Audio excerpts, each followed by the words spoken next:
Hello, teacher. How's it going? My name is Gabriel Espinosa. In this case, I'm gonna read the three statements that the homework says. Um, for now, it's just I'm so sorry for the informal clothes. It's really cold right here.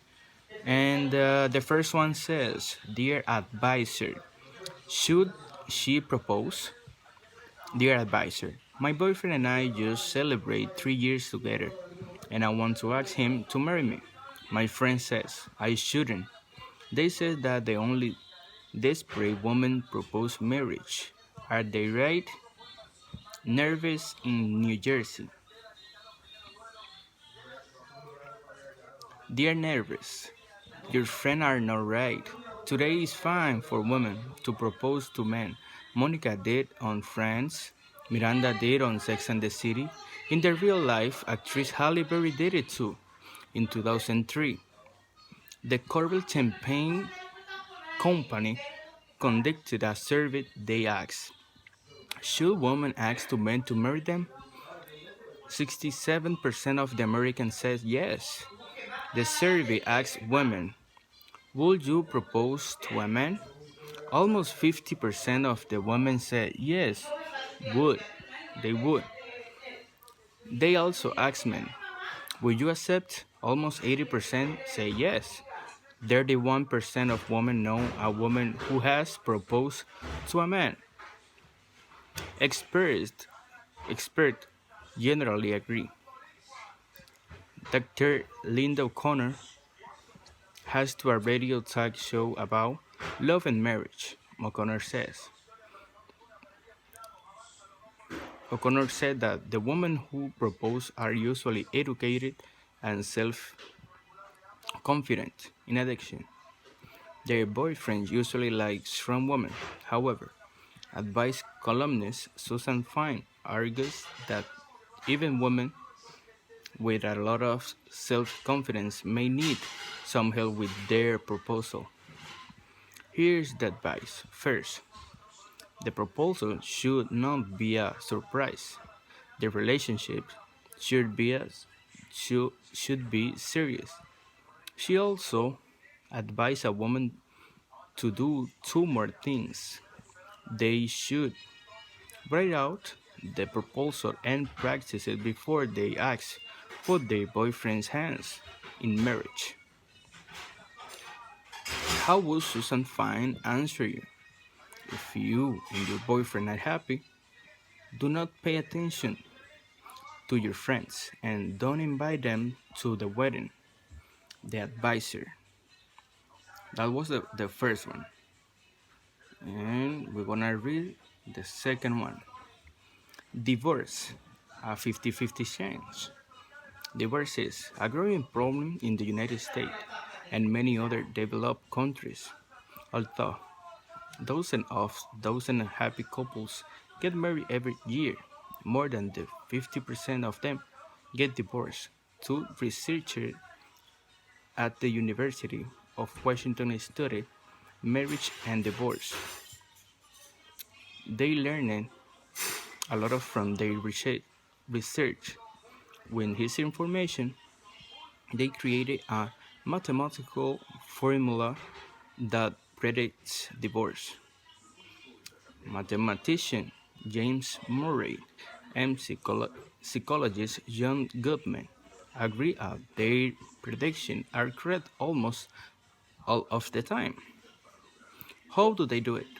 A husband and wife talk about the difficult subjects for 15 minutes. They research, videotape them.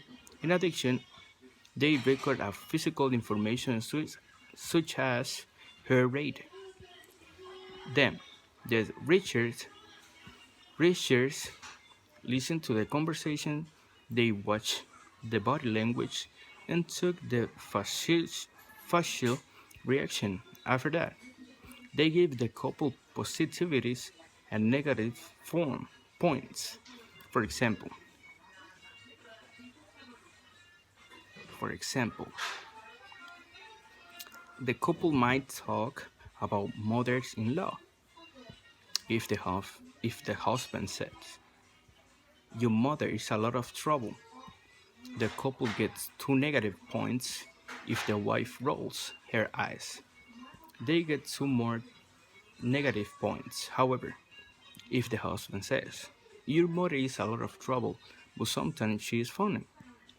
Then the couple gets positive positive points if she smile and they get another one. In the end, the riches add up the point. A good marriage has 5 more positive points than negative points. However, the research says that bad score is not necessarily the end of the marriage. The marriage with bad scores can survive. They hope that the couples will use the information from the study to learn to communicate it. However, not everyone believes that the mathematics can stop divorce. A professor of physiology at New York City University says that is absolutely impossible to use mathematics to help a marriage. The scientists, the scientists is disagree. They have studied his problem for 16 years. In that time, they have studied for more than 700 couples. Their predictions are 94% accurate.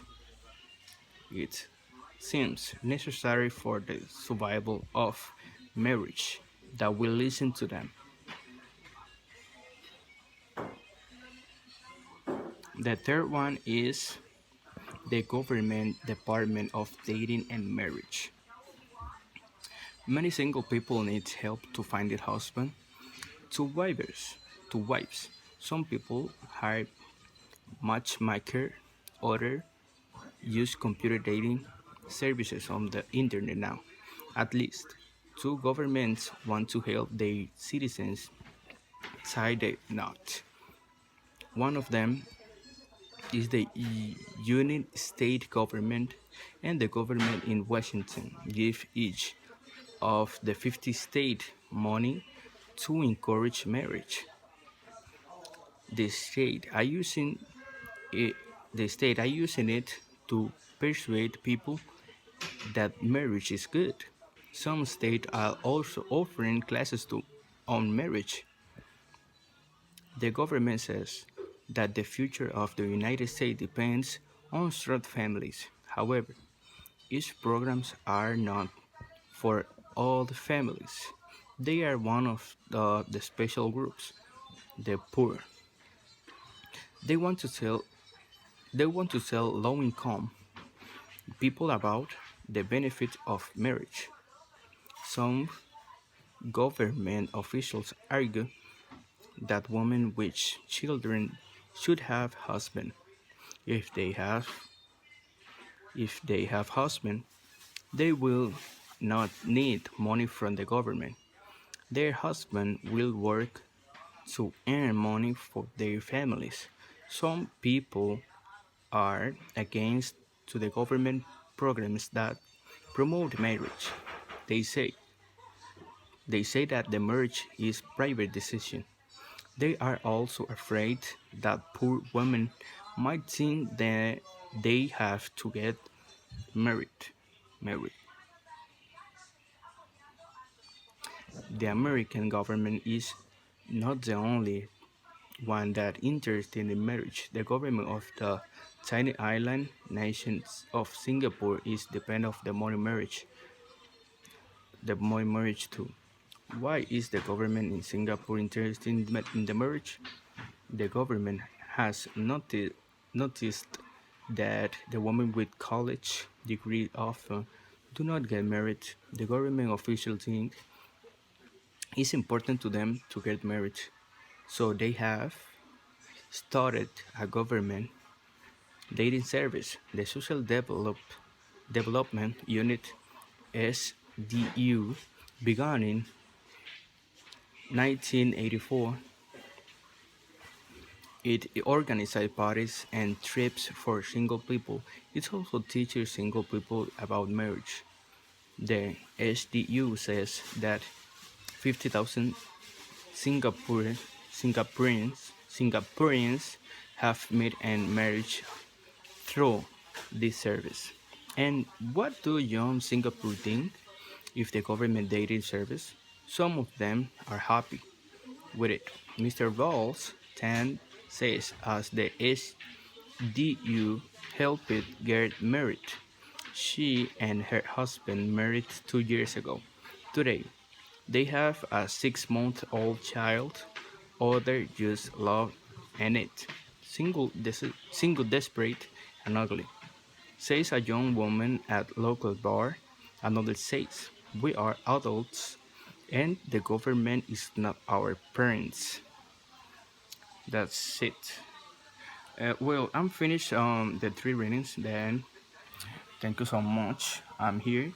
I have like 11 minutes to reading, but that's nothing, teacher.